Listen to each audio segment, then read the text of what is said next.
Career শুরু।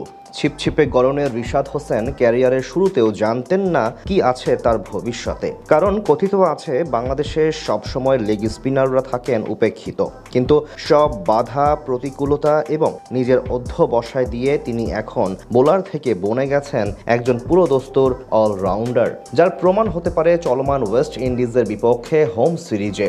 এখন পর্যন্ত 2 ম্যাচেই বল হাতে দুর্দান্ত নৈপুণ্য দেখানোর পাশাপাশি ব্যাট হাতেও খেলেছেন 2টি ক্যামিও ইনিংস, যার সুবাদে এবার আইসিসির কাছ থেকে পেলেন বড় পুরস্কার, যেখানে পেছনে ফেলেছেন দুনিয়ার অনেক নামি দামি ক্রিকেট তারকাদের। রিশাদের আগমন অনেকটা সিনেমার মতন। নিয়মিত সুযোগ পাননি ঘরোয়া লিগে, অবহেলার মাঝে থেকেছেন ডোমেস্টিক লিগের প্রতিটা ক্ষেত্রে, কিন্তু এরপর হুট করে জাতীয় দলে অভিষেক হওয়ার পর পুরোপুরিভাবে নিজেকে প্রমাণ করেছেন। চলমান ওয়েস্ট ইন্ডিজের বিপক্ষে প্রথম ম্যাচের শেষ দিকে ব্যাটিংয়ে এসে 2টি ছক্কার সঙ্গে একটি 4-এর সাহায্যে খেলেন 26 রানের ইনিংস। ওই ম্যাচে কমপক্ষে 20 রান করেছেন এমন ব্যাটারদের মধ্যে সর্বোচ্চ 200 স্ট্রাইক রেট ছিল তার। এরপর বল হাতে একাই তুলে নেন ক্যারিবীয়দের 6 ব্যাটারের উইকেট।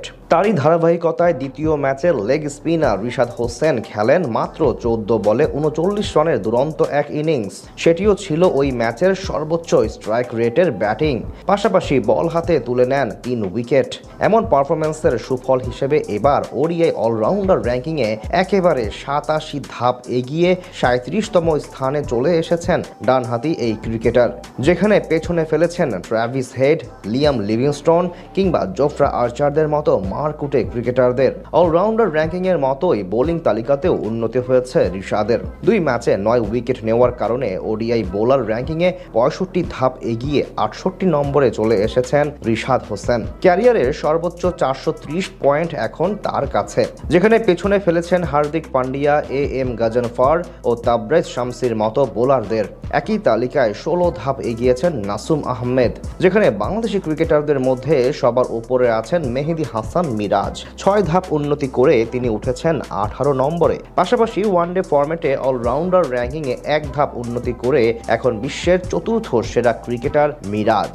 ব্যাটারদের মধ্যে 17 ধাপ উন্নতি হয়েছে প্রথম ম্যাচে হাফ সেঞ্চুরি করা তাওহিদ হৃদয়ের, তিনি আছেন 35 নম্বরে। 5 ধাপ উন্নতি হয়েছে বাঁহাতি সৌম্য সরকারের। তালিকায় সবার উপরে আছেন শুভমান গিল। এদিকে টি-20 ফরম্যাটে কোনো ম্যাচ না খেললেও বোলার র্যাঙ্কিংয়ে 3 ধাপ উন্নতি হয়েছে শরীফুল ইসলামের।